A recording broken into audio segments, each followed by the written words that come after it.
जय हिंद दोस्तों। आज फिर से और एक वीडियो में आप सभी को स्वागत है। आज हम पढ़ेंगे subject verb agreement. Subject verb agreement, ठीक है। तो हम पहले कल हम बनाए थे आप लोगों के लिए एक्टिव एंड पासिव वॉइस। उम्मीद है कि आप लोग वो वीडियो देखे होंगे। अगर नहीं देखे होंगे तो please visit our channel and watch our video till end. और काफी बच्चों का कमेंट सेक्शन में देखा और उन लोग का डाउट था कि डाउट नहीं, उन लोगों का बोलना कहना है कि सर वीडियो थोड़ा सा बहुत स्लो हो रहा है। तो अगर जिसको भी अगर वीडियो स्लो लग रहा है, कृपया करके वो लोग क्या करें, वीडियो चलाते वक्त सेटिंग पर जाए। सेटिंग पे क्लिक करने के बाद प्ले स्पीड प्ले बैक लिखा है, वहां आपको 1 में लिखा होगा, आप लोग उसको 1.25 में देख सकते हैं। तो वो थोड़ा सा स्पीड बढ़ जाएगा। जो आपको अच्छा लगे 1.25 में देख सकते हैं इस वीडियो को, और 1.5 में भी देख सकते हैं, 2 में भी देख सकते हैं। लेकिन बेहतर होगा आप लोगों के लिए कि 1.25 स्पीड प्लेबैक में देख सकते हैं, ठीक है। चलिए आज हम देखेंगे कि सब्जेक्ट वर्ब एग्रीमेंट। जैसे कि हम टॉपिक ऑलरेडी मैं लिख चुका हूं, सब्जेक्ट वर्ब एग्रीमेंट। तो सब्जेक्ट वर्ब एग्रीमेंट का मतलब क्या है, यानी सब्जेक्ट कर्ता, जो सेंटेंस के शुरुआत में सब्जेक्ट होता है, वर्ब यानी क्यारी यानी एग्रीमेंट, यानी सब्जेक्ट वर्ब दोनों एक दूसरे से क्या करते होंगे, एग्री करते होंगे, तभी जाकर वो क्या होगा, एक सेंटेंस होगा।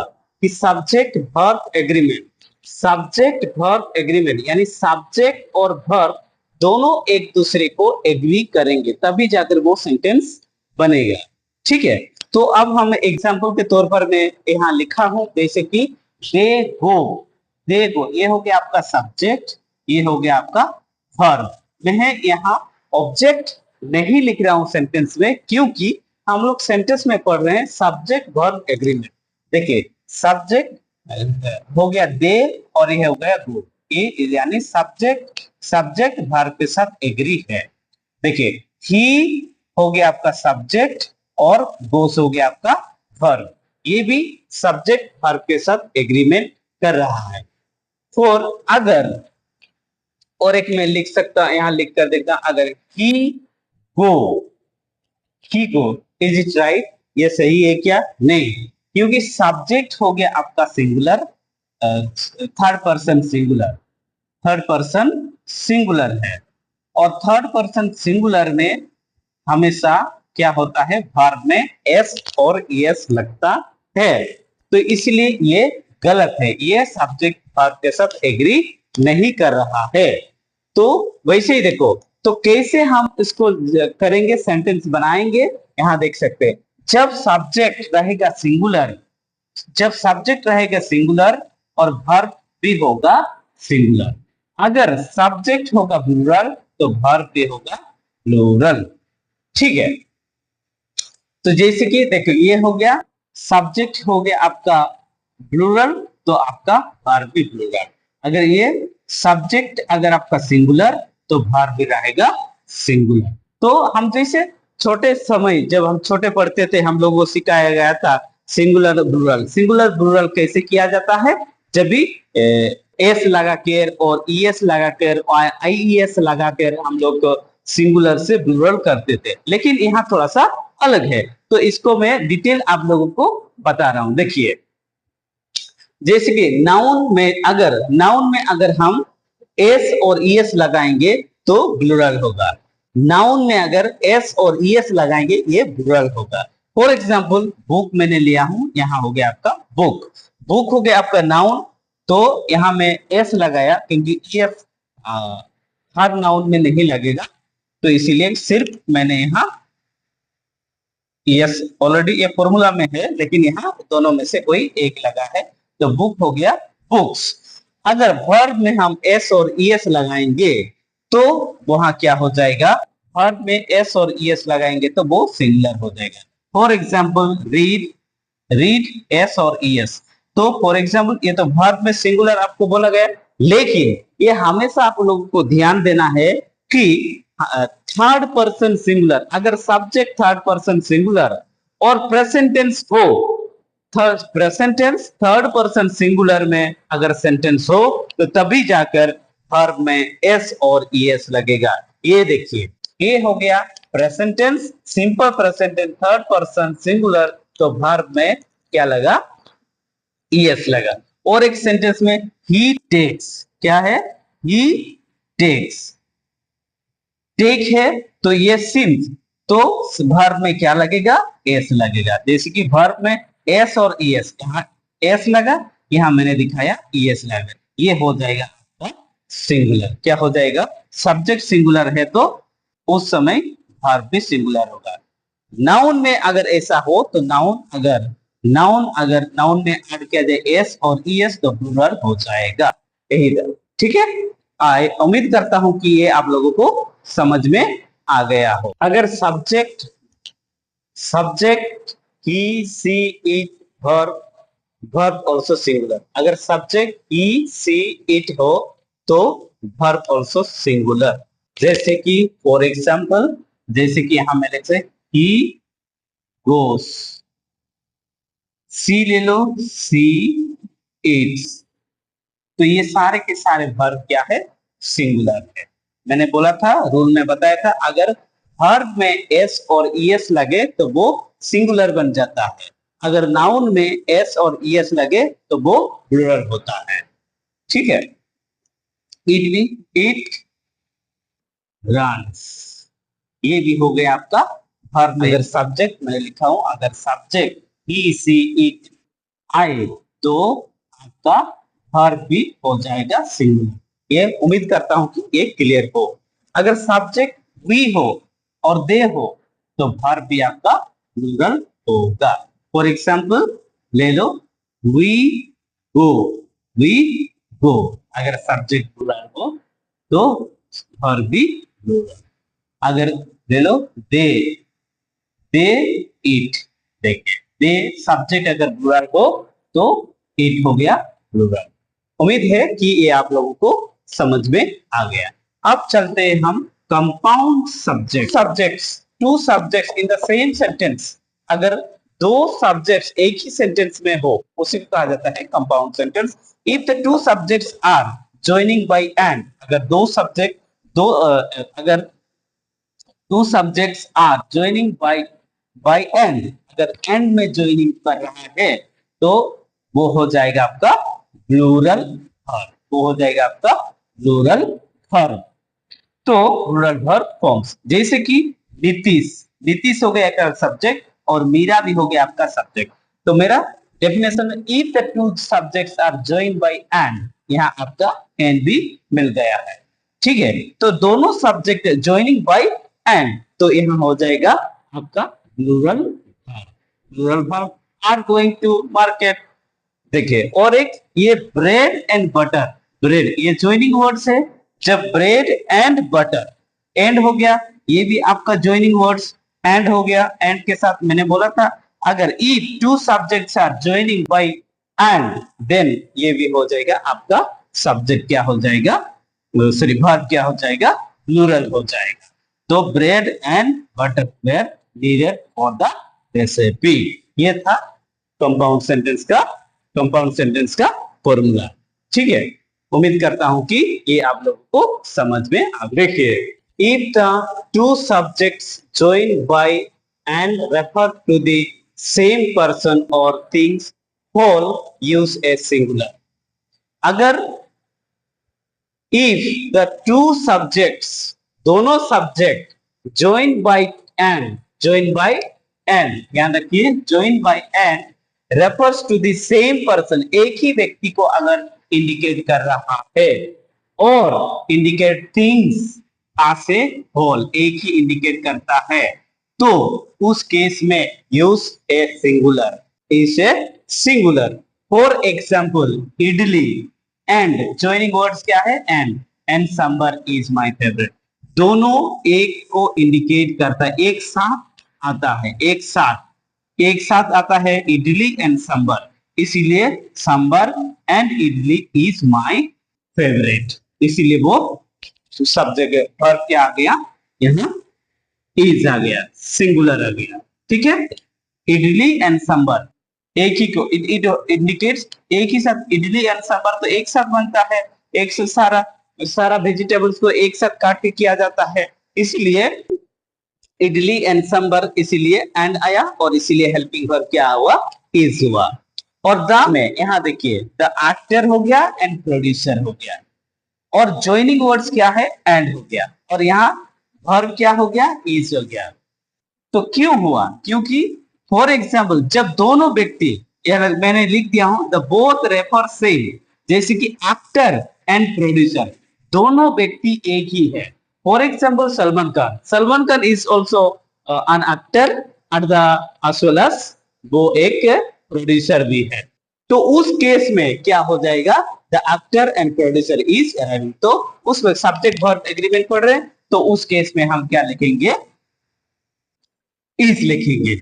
उम्मीद करता हूं कि ये आप लोगों को समझ में आ गया हो। Are both singular and are join the words, हो सकता है इसमें वर्ड्स सेंटेंस जॉइन हो, या तो इसमें जॉइन हो, या तो इसमें जॉइन हो, या नॉट ओनली बट ऑल्सो। इसलिए मैंने लिखा if the subjects are both singular and are join by the words, इन वर्डों में से अगर जॉइन हो रहा है तो वो क्या हो जाएगा, सिंगुलर। बोल रहा हूं use singular verb, in case में हम लोग कौन सा वर्ब यूज करेंगे, singular verb. For example Radha, क्या हो गया, राधा और मीरा इज कमिंग। सो यहाँ देखिए राधा हो गया, और लगाकर हम ज्वाइन किए हैं, तो इस केस में हम लोग और हो गया, तो ये हो गया और, तो दोनों में से कोई एक है, राधा और मीरा इज कमिंग। सो दोनों में से कोई एक आएगा, दोनों व्यक्ति नहीं आएगा, इसीलिए यहाँ वर्ब क्या हो गया आपका, सिंगुलर। तो माय मॉम और डैड, तो और लगा लिया, यहाँ मैंने यहाँ लिख दिया हूँ, और में से लगाया, इसीलिए क्या हो गया, फिर आपका वर्ब हो गया, हेल्पिंग वर्ब हो गया इज। तो ये एक हो गया आइदर और, यानी दोनों में से कोई एक, नेदर नोर, नेदर नो मतलब दोनों में से कोई नहीं, is coming, neither my father nor my mom is coming. So not only on but also, यहां में से दोनों में से नॉट ओनली कोई एक, तो यूज द सिंगुलर, ये बोल दिया मैंने। ये उम्मीद करता हूं कि ये आप लोगों को समझ में आ गया हो। क्या बोला, if the subjects are both plural and are connected with by the words, कौन सा करेक्टिव हुआ है, बट ओनली, और subject, if both subjects are plural, both subjects are plural, for example burgers and pizzas, both are not only but अगर मैं लिखा था, अगर इन केस में अगर both subjects are plural, तो सब्जेक्ट हो जाए, वर्ब भी हो जाएगा आपका, वर्ब भी हो जाएगा आपका are available at the shop। if the subject is singular, अगर सब्जेक्ट सिंगुलर हो, and the other words is plural, अगर दूसरा वर्ड्स क्या प्लूरल है, and the words are connected with by the words or, nor, neither, nor, or, not only, or but also, use the verb from form of the subject that nearest the verb। तो अगर मैं फिर से बोल रहा हूं, if the subjects are singular and the other is the plural, एक subject singular हो, दूसरा क्या हो, प्लूरल हो, उस केस में आप लोगों को क्या करना है, तो मैं लास्ट में लिखा हूं सब्जेक्ट इज द नियरेस्ट, जो भी सब use the verb form of the subject the nearest, जो सब्जेक्ट के क्या है, subject that is nearest the verb के नजदीक जो होगा वही होगा। फॉर एग्जाम्पल आइदर मॉम और माय सिस्टर, ये हो गया वर्ब, नियरेस्ट क्या हो गया, प्लूरल, तो नियरेस्ट हमेशा देखा जाएगा, उस केस में नियरेस्ट सब्जेक्ट जो होगा, नियरेस्ट सब्जेक्ट क्या है, सिस्टर्स, तो इसीलिए क्या होगा, are. So I use the verb the form of this subject is the nearest verb is the either, nearest जो भी होगा उसी को हम पकड़ेंगे, वही होगा, उसी के हिसाब से सब्जेक्ट और वर्ब लगेगा। अगर सब्जेक्ट सिंगुलर है तो सिंगुलर लगेगा, और सब्जेक्ट प्लूरल है तो प्लूरल वर्ब लगेगा। तो for example either my sisters और मॉम। तो नियरेस्ट टू दी वर्ब क्या है? Is. Nearest to the verb क्या है? मॉम है, तो इसीलिए यहाँ क्या लगेगा? इज लगेगा। If the subject is uncountable noun use the singular verb. अगर सब्जेक्ट अनकाउंटेबल नाउन है, इसको हम गिन नहीं सकते हैं, अगर सब्जेक्ट हो तो उस केस में हम क्या करेंगे?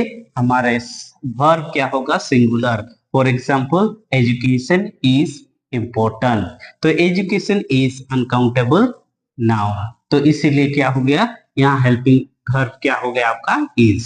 सो money does not grow on a tree. तो इस केस में आपका क्या हो जाएगा? Money is the uncountable noun, इसीलिए आपका वर्ब भी हो जाएगा सिंगुलर। अगर सब्जेक्ट सिंगुलर अनकाउंटेबल नाउन है तो इसीलिए आपका वर्ब भी ये हो गया आपका सिंगुलर हो गया, थर्ड पर्सन सिंगुलर, तो इसीलिए वर्ब में क्या लग गया? एस। दोबारा देख लो, if the subject is uncountable noun, यानी जिसको हम गिन नहीं सकते, अगर वो हो यूज सिंगुलर वर्ब। जैसे education is important, so money does not grow on tree.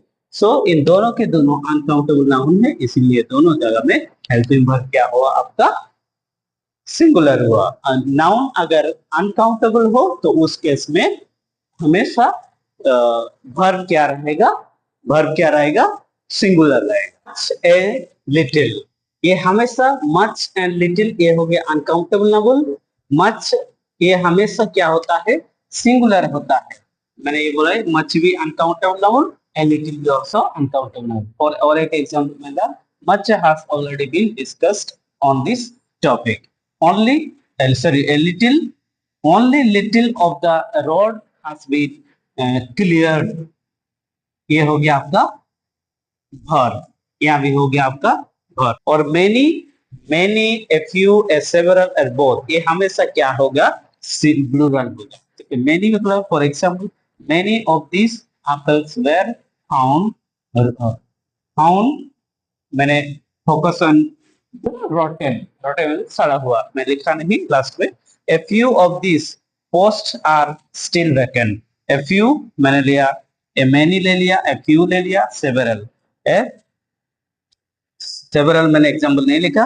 Both of the singers have performed, देखो बोथ सिंगर और several players were playing on the field। several players were playing on the ground।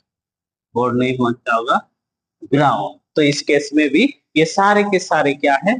Plural. ये क्या है? Plural. तो इस case में आपका verb भी प्लूरल होगा। उम्मीद है कि ये आप लोगों को समझ में आ गया हो। तो either, each, neither, everyone, one of them, इसको लगाकर आप लोग क्या करेंगे? एक एक सेंटेंस बनाकर कमेंट सेक्शन में बताएंगे। तो मैं अभी देखूंगा कि आप लोग इसको समझ में आया कि नहीं आएगा। आप सभी को मेरा निवेदन है कि इसी में दोबारा रिक्वेस्ट कर रहा हूं कि आप लोग इसी में एक एक करके आइदर में एक सेंटेंस बनाकर, ईच में एक सेंटेंस बनाकर, नेदर में एक सेंटेंस बनाकर, एवरीवन में सेंटेंस बनाकर, वन ऑफ देम में एक सेंटेंस बनाकर कमेंट सेक्शन में कमेंट कीजिए अगर आप लोगों को समझ में आ गया हो। तो अगर किसी को गलती हो तो मैं तुरंत आप लोगों को कमेंट बॉक्स पे रिप्लाई करूंगा। उम्मीद है आप लोगों को ये वीडियो समझ में आ गया हो। सारा जो सब्जेक्ट वर्ब एग्रीमेंट में अगर कोई किसी का क्यूरी रहा है तो उस केस में आप लोग कमेंट बॉक्स में कमेंट कीजिए। मैं हमेशा आप लोगों को डाउट को क्लियर करने के लिए कोशिश करूंगा। कभी भी कर सकते हो, अगर एक भी कहीं भी कुछ भी डाउट रहेगा मैं आप लोगों को डाउट क्लियर करने के लिए तैयार हूं। अगर फिर से दोहराता हूं, आप लोगों को अगर वीडियो पसंद है तो आप अपने दोस्त लोगों के साथ, आपके भाई बहन के साथ, अब दोस्तों के साथ, परिवार के साथ, सभी के साथ, जितने हैं सभी के साथ वीडियो को शेयर कीजिए ताकि उन लोगों को भी ग्रामर समझ में आए। Grammar is a very very very very important. Without grammar आप ना ही इंग्लिश लिख सकते हैं, ना ही इंग्लिश बोल सकते हैं। और चैनल को सब्सक्राइब कीजिए और लोग कमेंट कीजिए और लोगों के साथ शेयर कीजिए। धन्यवाद। और ज्यादा में टाइम, आज मैं बहुत कोशिश किया हूं कि वीडियो को थोड़ा सा छोटा करने के लिए, क्योंकि जो भी पहले मैं बोर्ड में लिख रहा हूं और उसके बाद, और उस समय क्या कर रहा था, मैं डायरेक्ट लिख भी रहा था और पढ़ा भी रहा था। तब क्या होता था, वीडियो बहुत लंबा चला जाता था। इसके दौरान थोड़ा सा जो भी व्यूअर्स है, जो भी आप लोग देखते होंगे, थोड़ा सा आप लोग बोर हो जाते होंगे। इसीलिए मैंने एक काम किया, आप ही लोगों की सहूलियत के लिए मैं थोड़ा सा वीडियो को शॉर्ट करने के लिए कोशिश किया, नहीं तो वीडियो ये काफी लंबा चला जाता। सो उम्मीद करता हूं जो भी मैंने आप लोगों को पढ़ाया हो आप लोग को समझ में आया है। अगर नहीं आए तो कमेंट बॉक्स में दोबारा आप लोग बताइए। धन्यवाद। Thank you so much.